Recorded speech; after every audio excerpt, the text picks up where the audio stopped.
محترم ناظرین، اللہ کا نور برستا ہے۔ جو شخص عصر کی نماز کے بعد یہ آیات 7 مرتبہ پڑھے گا، اللہ 7 زمین اور 7 آسمان کا نور اسی وقت اسے عطا کر دے گا۔ بسم اللہ الرحمن الرحیم۔ السلام علیکم ورحمۃ اللہ وبرکاتہ۔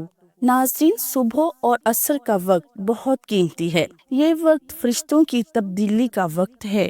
جانے والے فرشتے بھی نیک اعمال لکھ کر چلے جاتے ہیں اور آنے والے فرشتے بھی وہی اعمال دیکھ لیتے ہیں۔ حضرت ابو ہریرہ رضی اللہ تعالیٰ عنہ سے روایت ہے کہ جناب رسول صلی اللہ علیہ وسلم نے ارشاد فرمایا، رات اور دن میں فرشتوں کی ذمہ داریاں بدلتی رہتی ہیں اور فجر اور عصر کی نمازوں میں ان ڈیوٹی پر آنے والے اور جانے والے فرشتوں کا اجتماع ہوتا ہے۔ پھر تمام رات والے فرشتے جب اوپر چڑھتے ہیں تو اللہ ان سے پوچھتا ہے، حالانکہ وہ ان سے بہت زیادہ اپنے بندوں کے متعلق جانتا ہے، کہ میرے بندوں کو تم نے کس حال میں چھوڑا؟ وہ کہتے ہیں کہ ہم نے جب انہیں چھوڑا تو وہ فجر کی نماز پڑھ رہے تھے، اور جب ان کے پاس گئے تب بھی وہ عصر کی نماز پڑھ رہے تھے۔ فرشتوں سے وہ فرشتے مراد ہیں جو انسانوں کے اعمال لکھتے ہیں۔ بعض کے نزدیک حفاظت والے فرشتے مراد ہیں۔ قاضی ایاز رحمۃ اللہ علیہ فرماتے ہیں، زیادہ ظاہر یہ ہے کہ اس سے اعمال لکھنے والے فرشتے مراد ہیں، اور یہی اکثر اہل علم کا قول ہے۔ امام نووی رحمۃ اللہ علیہ فرماتے ہیں، رات اور دن ذمہ داری ادا کرنے والے فرشتوں کی ڈیوٹیوں کی تبدیلی کے اوقات کو عبادت کے اوقات میں مقرر کرنا بندوں پر اللہ تعالیٰ کے خاص لطف و کرم کا مظہر اور اعزاز ہے، کیونکہ یہ فرشتے اللہ تعالیٰ کے ہاں انسانوں کے لیے صبح و شام خیر اور فرمانبرداری جس کا وہ مشاہدہ کرتے ہیں پر ہونے کی گواہی دیتے ہیں۔ فجر اور عصر کے اوقات فرشتوں کی ڈیوٹی تبدیل ہونے کے اوقات ہیں اور قیمتی اوقات ہیں، اور ڈیوٹی پر آنے اور جانے والے دونوں شفٹوں کے فرشتے اللہ تعالیٰ کے ہاں ان اوقات کے اعمال نمازوں کی گواہی دیتے ہیں۔ اور جن حضرات کے نزدیک اس سے مراد انسانوں کے اعمال لکھنے والے فرشتے ہیں تو ان کے قول کے مطابق یہ کہنا بھی جائز ہوگا کہ ان دونوں شفٹوں کے فرشتے اللہ تعالیٰ کے دربار میں گواہی دینے کے ساتھ ساتھ ان اوقات میں پڑھی جانے والی نمازوں کو لکھتے بھی ہیں۔ البتہ نماز کے علاوہ دیگر اعمال کے بارے میں یہ کہنا مشکل ہے کہ ان کو بھی دونوں شفٹوں والے فرشتے لکھتے ہیں، کیونکہ نماز کے بعد پہلے سے موجود فرشتے آسمان پر چلے جاتے ہیں اور نئے آنے والے فرشتے ڈیوٹیاں سنبھال لیتے ہیں۔ حضرت جابر رضی اللہ عنہ سے روایت ہے، رسول اکرم صلی اللہ علیہ وسلم نے ارشاد فرمایا، بندے اور اس کے کفر کے درمیان فرق صرف نماز کا چھوڑنا ہے۔ اللہ پاک فرماتا ہے، تمام نمازوں خصوص بیچ والی نماز عصر کی محافظت رکھو اور اللہ کے حضور ادب سے کھڑے رہو۔ رسول اللہ صلی اللہ علیہ وسلم نے ارشاد فرمایا، وہ شخص دوزخ میں نہیں جائے گا جو سورج نکلنے سے پہلے یعنی فجر اور سورج ڈوبنے سے پہلے یعنی عصر نماز پڑھے گا۔ محترم ناظرین، نماز اسلام کے 5 بنیادی ارکان میں سے ایک ہے، اور اس کے 5 فرض نمازیں مسلمان کی روحانی زندگی کا مرکز و محور ہیں۔ ان میں ہر نماز کی اپنی ایک خاص اہمیت اور مقام ہے، لیکن عصر کی نماز کو اللہ تعالیٰ نے خاص طور پر اہمیت دی ہے۔ یہ نماز دن کے اس وقت پڑھی جاتی ہے جب انسان اپنی مصروفیات کے عروج پر ہوتا ہے، اور اسی وجہ سے اس نماز کی ادائیگی مومن کی سچی بندگی کی علامت سمجھی جاتی ہے۔ اللہ تعالیٰ نے قرآن مجید میں متعدد مقامات پر نمازوں کا ذکر فرمایا ہے، لیکن عصر کی نماز کو خصوصی اہمیت کے ساتھ بیان کیا۔ سورہ بقرہ کی آیت 238 میں ارشاد ہوتا ہے، ترجمہ، تمام نمازوں کی حفاظت کرو اور درمیانی نماز کی بھی، اور اللہ کے حضور ادب سے کھڑے ہو جاؤ۔ علماء کرام کی اکثریت کے نزدیک صلاۃ الوسطیٰ سے مراد عصر کی نماز ہے۔ اس سے معلوم ہوتا ہے کہ اللہ تعالیٰ نے خاص طور پر عصر کی نماز کی تخلیق فرمائی ہے۔ تو محترم ناظرین، ہمارا آج کا وظیفہ بھی عصر کی نماز کے بعد ایک بہت ہی پیاری آیات پڑھنے کا وظیفہ ہے، جسے اگر 7 مرتبہ پڑھا جائے تو 7 زمین اور 7 آسمانوں کا نور اسی وقت اللہ تبارک تعالیٰ اس سے عطا فرما دے گا۔ اس پر نور کی بارش برستی ہے۔ اللہ تعالیٰ ایسے بندے کی تمام مشکلات کو، تمام پریشانیوں کو دور کر دیتا ہے۔ اس کی زندگی میں جتنی بھی الجھنیں ہوں سب ختم ہو جاتی ہیں۔ کیونکہ یہ ایسا وقت ہوتا ہے جس میں انسان مصروفیات کے عروج پر ہوتا ہے۔ تو جب عصر کی نماز کا وقت ہوتا ہے اور انسان ساری مصروفیات کو چھوڑ کر اللہ تبارک و تعالیٰ کی ذات میں، اللہ کے ذکر میں اس کی عبادت کرتا ہے، عبادت کی فکر میں وہ نماز ادا کرتا ہے، تو پھر اللہ تبارک و تعالیٰ اس کے لیے دنیا جہان کی الجھنیں ختم کر کے خوشحالی پیدا کر دیتا ہے۔ وہ انسان قدم قدم پر کامیاب ہوتا ہے، رزق، مال و دولت وافر مقدار میں عطا کیا جاتا ہے، اس کے گھر میں بھی اللہ تعالیٰ کی خاص رحمتیں اور برکتیں نازل ہوتی ہیں، اس کی اولاد بھی دن دگنی رات چگنی ترقی کرتی ہے، اور جو شخص نماز کو چھوڑ دیتا ہے تو اللہ تعالیٰ اس کے لیے الجھنیں مزید بڑھا دیتا ہے۔ حضرت سیدنا عبداللہ بن عمر رضی اللہ تعالیٰ عنہ سے روایت ہے کہ اللہ پاک کے پیارے رسول صلی اللہ علیہ وسلم نے ارشاد فرمایا کہ جس کی نماز عصر نکل گئی، یعنی جو جان بوجھ کر نماز عصر چھوڑے گا، گویا اس کے اہل و عیال، مال و دولت یعنی سب چھین لیے گئے۔ حضرت موسیٰ رضی اللہ تعالیٰ عنہ سے روایت ہے، نبی پاک صلی اللہ علیہ وسلم نے فرمایا، جس نے ٹھنڈے وقت کی 2 نمازیں پڑھیں، یعنی فجر اور عصر کی، تو وہ جنت میں جائے گا۔ حضرت علی رضی اللہ تعالیٰ عنہ سے روایت ہے کہ آپ صلی اللہ علیہ وسلم نے فرمایا، نبی پاک صلی اللہ علیہ وسلم کا فرمان ہے، عصر کے بعد کا جو وقت ہوتا ہے یہ قبولیت کا وقت ہوتا ہے، اس وقت میں اللہ پاک سے اگر کچھ بھی سچے دل سے مانگا جائے تو فوراً مل جاتا ہے۔ رسول اللہ صلی اللہ علیہ وسلم نے فرمایا، جو شخص عصر کی نماز چھوڑے یا جو شخص عصر کی نماز چھوڑ دے، گویا اس کا سارا عمل برباد ہو گیا۔ یہ حدیث اس بات کی طرف اشارہ کرتی ہے کہ عصر کی نماز نہ پڑھنے سے انسان کے تمام اعمال بھی برباد ہو سکتے ہیں۔ یہ کتنی بڑی محرومی ہے۔ حضرت ابو ہریرہ رضی اللہ تعالیٰ عنہ روایت کرتے ہیں کہ نبی کریم صلی اللہ علیہ وسلم نے فرمایا، تمہارے پاس دن اور رات کے فرشتے آتے ہیں اور وہ فجر اور عصر کی نماز میں جمع ہوتے ہیں۔ اس حدیث سے معلوم ہوتا ہے کہ فجر اور عصر کی نماز کے وقت فرشتے حاضر ہو کر انسان کے اعمال کا مشاہدہ کرتے ہیں اور اللہ تعالیٰ کے حضور گواہی دیتے ہیں۔ رسول اللہ صلی اللہ علیہ وسلم نے فرمایا، جو شخص نماز عصر سے پہلے مر گیا وہ جنت میں داخل ہوگا، یعنی جو عصر کی نماز کی پابندی کے ساتھ زندگی گزارتا ہے اور اس کے بعد دنیا سے رخصت ہوتا ہے تو اس کے لیے جنت کی بشارت ہے۔ عصر کی نماز انسان کو دنیا کی مصروفیات سے نکال کر اللہ کی یاد میں لے جاتی ہے۔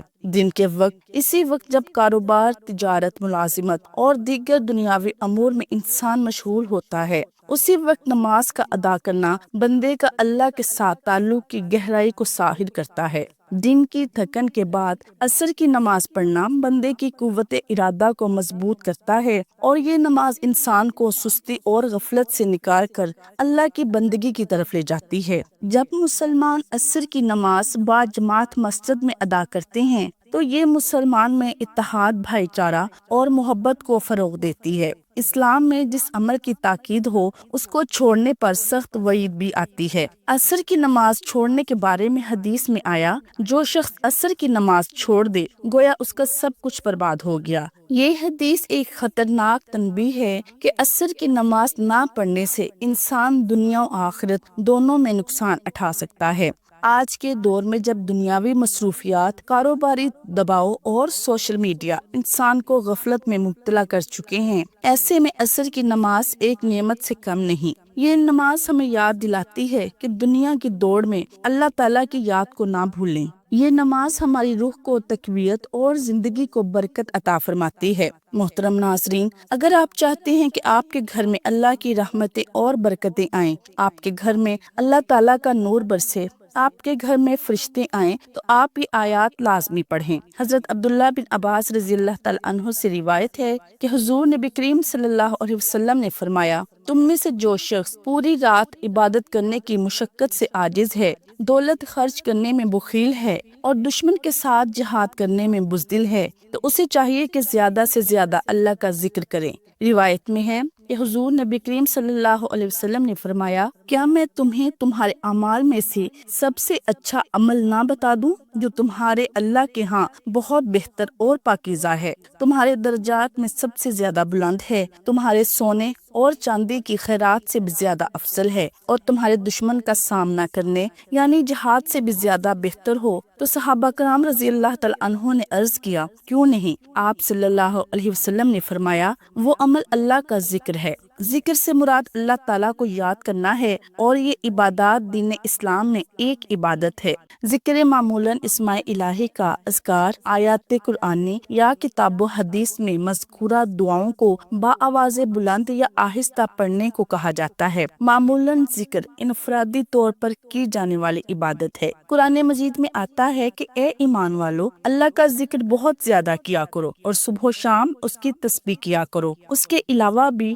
بہت سی آیات ہیں جن میں ذکر کا حکم آیا ہے۔ حضرت ابو ہریرہ رضی اللہ تعالی عنہ سے مروی ہے کہ رسول اللہ صلی اللہ علیہ وسلم نے فرمایا، حق تعالیٰ کا فرمان ہے، میں بندے کے ساتھ وہی معاملہ کرتا ہوں جیسا کہ وہ میرے ساتھ گمان کرتا ہے، اور جب وہ مجھے یاد کرتا ہے تو میں اس کو یاد کرتا ہوں، اگر وہ مجھے اپنے دل میں یاد کرتا ہے تو میں اس کو اپنے دل میں یاد کرتا ہوں، اگر وہ میرا مجمع میں ذکر کرتا ہے تو میں اس مجمع سے بہتر یعنی فرشتوں کے مجمع میں تذکرہ کرتا ہوں، اور اگر بندہ میری طرف ایک بار متوجہ ہوتا ہے تو میں ایک ہاتھ اس کی طرف متوجہ ہوتا ہوں، اگر وہ ایک ہاتھ بڑھاتا ہے تو میں 2 ہاتھ بڑھاتا ہوں، اگر وہ میری طرف چل کر آتا ہے تو میں اس کی طرف دوڑ کر جاتا ہوں۔ رسول اللہ صلی اللہ علیہ وسلم نے فرمایا کہ اللہ تعالیٰ کے پاس فرشتوں کی ایک ایسی جماعت ہے جو مجالس فکر کی تلاش میں گھومتی پھرتی رہتی ہے، اور جب کبھی وہ فرشتے مجلس فکر کو پاتے ہیں تو اصحاب مجلس کے اندر بیٹھ جاتے ہیں اور ایک دوسرے کو اپنے پروں سے ڈھانپ لیتے ہیں، حتیٰ کہ زمین اور پہلے آسمان کے درمیان کی تمام کائنات ان سے بھر جاتی ہے۔ جب وہ منتشر ہوتے ہیں تو فرشتے آسمان کی طرف چلے جاتے ہیں۔ اللہ عز و جل اپنے علم کے باوجود ان سے پوچھتا ہے کہ تم کہاں سے آئے ہو؟ تو وہ کہتے ہیں ہم روئے زمین میں تیرے ایسے بندوں کے پاس سے آئے ہیں جو تیری حمد و ثنا بیان کر رہے تھے۔ نبی اکرم صلی اللہ علیہ وسلم کا ارشاد ہے، جو شخص اللہ کا ذکر کرتا ہے، اللہ کا نام لیتا ہے، اور جو ذکر نہیں کرتا، ان دونوں کی مثال زندہ اور مردہ کے برابر ہے۔ ذکر کرنے والا زندہ اور ذکر نہ کرنے والا مردہ ہے۔ محترم ناظرین، ذکر کے بہت سے زیادہ فضائل ہیں۔ ذکر شیطان کو رفع دفع کرتا ہے اور اس کی قوت کو توڑتا ہے، اللہ تعالیٰ کی خوشنودی کا سبب ہے، دل سے فکر غم کو دور کرتا ہے، بدن کو اور خاص طور پر دل کو قوت بخشتا ہے، چہرے اور دل کو منور کرتا ہے، رزق کو بڑھاتا ہے، ذکر کرنے والے کو ہیبت اور حلاوت کا لباس پہناتا ہے، اللہ تعالیٰ کی محبت پیدا کرتا ہے، ذکر سے مراقبہ نصیب ہوتا ہے، اللہ تعالیٰ کا ذکر اطمینان قلب اور راحت جاں کا سبب ہے۔ نبی کریم صلی اللہ علیہ وسلم نے بار بار اپنے ارشادات سے ذکر الہی کی اہمیت کو اجاگر کیا ہے۔ ذکر عربی زبان کا لفظ ہے جس کے لغوی معنی یاد کرنا یا تازہ کرنا، کسی چیز کو بار بار ذہن میں لانا، کسی چیز کو دہرانا اور دل و زبان سے یاد کرنا۔ ذکر الہی روح کا سکون ہے۔ ذکر الہی کا مفہوم یہ ہے کہ بندہ ہر وقت اور ہر حالت میں اٹھتے بیٹھتے لیٹتے اپنے معبود حقیقی کو یاد رکھے اور اس کی یاد سے کبھی بھی اپنے آپ کو غافل نہ رکھے۔ ذکر الہی ہر عبادت کی اصل ہے۔ تمام جنوں اور انسانوں کی تخلیق کا مقصد عبادت الہی ہے، اور تمام عبادات کا مقصود اصل یعنی عبادت الہی ہے۔ کوئی عبادت اور کوئی نیکی اللہ تعالیٰ کے ذکر سے یاد سے خالی نہیں۔ سب سے پہلے فرض عبادت نماز کا بھی یہی مقصد ہے کہ اللہ تعالیٰ کے ذکر کو دوام حاصل ہو، اور ہم جانتے ہیں نفسانی خواہشات مقررہ وقت کے لیے روک کے رکھنے کا نام روزہ ہے، جس کا مقصد دل کو ذکر الہی کی طرف راغب کرنا ہے۔ روزہ نفس انسانی میں پاکیزگی پیدا کرتا ہے اور دل کی زمین کو ہموار کرتا ہے تاکہ اس میں یاد الہی کا ظہور ہو۔ قرآن پڑھنا افضل ہے کیونکہ یہ اللہ تعالیٰ کا کلام ہے اور سارے کا سارا اسی کے ذکر سے بھرا ہوا ہے۔ اس کی تلاوت اللہ تعالیٰ کے ذکر کو تر و تازہ رکھتی ہے۔ معلوم ہوا کہ تمام عبادات کا اثر ذکر الہی ہے اور ہر عبادت کسی نہ کسی صورت میں یاد الہی کا ذریعہ ہے۔ مرد مومن کی یہ پہچان ہے کہ وہ جب بھی کوئی نیک عمل کرے تو اس کا نصب العین وقف رضا الہی کا حصول ہو، یوں ذکر الہی رضا الہی کا سینہ قرار پاتا ہے۔ اس اہمیت کے پیش نظر قرآن و سنت میں جا بجا ذکر الہی کی تقلید کی گئی ہے۔ کثرت ذکر محبت الہی کا اولین تقاضا ہے۔ انسانی فطرت ہے کہ وہ اس چیز کو ہمیشہ یاد کرتا ہے جس کے ساتھ اس کا لگاؤ اور گہرا تعلق ہو، وہ کسی صورت بھی اسے بلانے کے لیے تیار نہیں ہوتا۔ حضرت ثابت بنانی رحمۃ اللہ علیہ کا فرمان ہے کہ میں جانتا ہوں میرا رب مجھے کب یاد کرتا ہے۔ لوگ پریشان ہو گئے اور پوچھا، آپ رحمۃ اللہ علیہ یہ کس طرح جان لیتے ہیں؟ فرمایا، جب میں اس کو یاد کرتا ہوں وہ مجھے یاد کرتا ہے، کیونکہ اللہ پاک نے خود قرآن میں ارشاد فرمایا، ارشاد باری تعالیٰ ہے، پھر جب نماز سے فارغ ہو جاؤ تو اللہ تعالیٰ کو کھڑے اور بیٹھے اور لیٹے ہونے کی حالت میں یاد کرو، یعنی کسی بھی حالت میں اللہ کی یاد سے یا اس کے ذکر سے غافل نہ ہو۔ پھر جب مطمئن ہو جاؤ تو حسب دستور نماز قائم کرو۔ حضرت ابن عباس رضی اللہ تعالیٰ عنہ کا ارشاد ہے، اس نے اس سے فرمایا، دن رات خوش کی تری، سفر و حضر، فکر و کنات اور ظاہر و باطن ہر حال میں اللہ پاک کا ذکر کرتے رہیں۔ ارشاد باری تعالیٰ ہے، اے ایمان والو، اللہ کو بہت زیادہ یاد کرو اور صبح و شام اس کی پاکی بولو۔ تو کیا جس کا سینہ اللہ تعالیٰ نے اسلام کے لیے کھول دیا تو اپنے رب کی طرف سے نور سے پر ہے، اور اگر ذکر نہیں کرے گا تو وہ سنگ دل ہو جائے گا۔ وہ خرابی ہے جن کے دل یاد خدا کی طرف سے سخت ہو گئے ہیں، اور جو اپنے رب کی یاد سے غافل رہے اور وہ اسے چڑھتے عذاب میں ڈالے گا۔ جس نے میری یاد سے منہ پھیرا تو بے شک اس کے لیے تنگ زندگانی ہے، اور ہم اسے قیامت کے دن اونٹھا اٹھائیں گے۔ اے ایمان والو، تمہارے حال، تمہاری اولاد، تمہاری ہر چیز تمہیں اللہ کے ذکر سے غافل نہ کر دے، اور جو ایسا کرے گا تو وہی لوگ نقصان میں ہیں۔ تو محترم ناظرین، وقت کی نزاکت کو مد نظر رکھتے ہوئے چلتے ہیں آج کے عمل کے بارے میں۔ تو جانتے ہیں وہ کون سی آیات ہیں جس کے بارے میں نبی پاک صلی اللہ علیہ وسلم نے ارشاد فرمایا کہ جس نے عصر کے وقت آیات 7 مرتبہ پڑھی تو 7 زمینوں 7 آسمانوں کا نور اسی وقت اللہ پاک اسے عطا فرمائے گا۔ اس آیات کو پڑھ کر جو بھی دعا مانگے وہ دعا اسی وقت فوراً قبول ہوگی، جو بھی پریشانی ہوگی فوراً ختم ہو جائے گی۔ محترم ناظرین، قرآن کریم اللہ تعالیٰ کا وہ کلام ہے، اللہ کی وہ کتاب ہے جو ہدایت، رحمت، شفا ہے اور نور ہے۔ قرآن کی ہر آیت اپنے اندر ایک خاص تاثیر، روحانیت اور مقصد رکھتی ہے، لیکن بعض آیات کو اللہ تعالیٰ نے دیگر کے مقابلے میں خاص فضیلت اور مقام عطا فرمایا ہے۔ انہی میں سے ایک سب سے عظیم آیت آیت الکرسی ہے، جو سورہ بقرہ کی آیت نمبر 255 ہے۔ آیت الکرسی کی فضیلت کے بارے میں ہے کہ جب حضرت ابی بن کعب رضی اللہ تعالیٰ عنہ سے روایت ہے کہ رسول اللہ صلی اللہ علیہ وسلم نے فرمایا، اے حبیب، کیا تم جانتے ہو کہ قرآن میں سب سے عظیم آیت کون سی ہے؟ میں نے عرض کیا، اللہ کے رسول صلی اللہ علیہ وسلم، آپ بہتر جانتے ہیں۔ آپ صلی اللہ علیہ وسلم نے فرمایا، آیت الکرسی۔ پھر فرمایا کہ آیت الکرسی عرش الہی کے نیچے سے نازل ہوئی ہے۔ حضرت ابو ہریرہ رضی اللہ تعالیٰ عنہ کی مشہور حدیث ہے کہ شیطان ایک مرتبہ ان کے پاس آیا اور چوری کرنے لگا تو انہوں نے اسے پکڑ لیا۔ شیطان نے کہا، اگر تم مجھے چھوڑ دو تو تمہیں ایک ایسی آیت سکھاتا ہوں جسے پڑھنے سے تم محفوظ رہو گے۔ وہ آیت آیت الکرسی ہے۔ جب حضرت ابو ہریرہ رضی اللہ تعالیٰ عنہ نے رسول اللہ صلی اللہ علیہ وسلم سے اس کا ذکر فرمایا تو آپ صلی اللہ علیہ وسلم نے فرمایا، اس نے تم سے سچ کہا، حالانکہ وہ جھوٹا ہے۔ رسول اللہ صلی اللہ علیہ وسلم نے فرمایا، جو شخص ہر نماز کے بعد آیت الکرسی پڑھے گا اس کے لیے جنت میں داخلے سے صرف موت رکاوٹ ہے۔ نہ صرف قرآن کی سب سے عظیم آیت ہے بلکہ اس کے اندر روحانی اور باطنی طاقت بھی چھپی ہوئی ہے، جو شیطانی اثرات، جادو، نظر، بد وسوسوں اور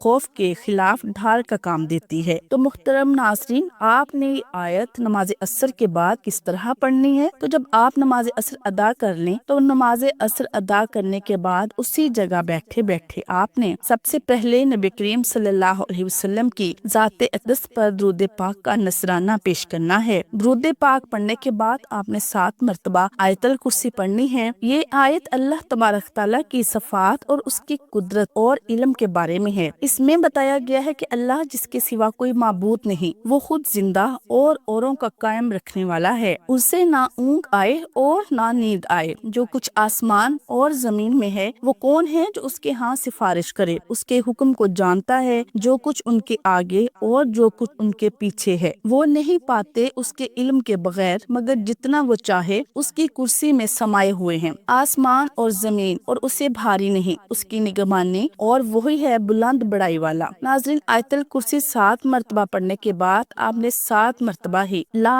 الہ الا انت سبحانک انی کنت من الظالمین پڑھنا ہے، اور اس کے بعد آخر میں اتنا ہی درود پاک پڑھنا ہے، پھر جتنا آپ نے وظیفہ شروع کرنے سے پہلے درود پاک پڑھا تھا۔ آیت الکرسی کے حوالے سے حضور پاک صلی اللہ علیہ وسلم سے عرض کیا گیا، یا رسول اللہ صلی اللہ علیہ وسلم، کوئی ایسی چیز بتائیں جس سے نفع ہو؟ تو آپ صلی اللہ علیہ وسلم نے فرمایا، آیت الکرسی پڑھا کرو، کیونکہ آیت الکرسی پڑھنے سے انسان کی اولاد بھی اللہ تعالیٰ کی نگاہ میں رہتی ہے اور اس کا گھر بھی، یہاں تک کہ ہمسائے اور ان کے گھر بھی اللہ کی حفاظت میں ہو جائیں گے۔ ایک شخص نے عرض کی،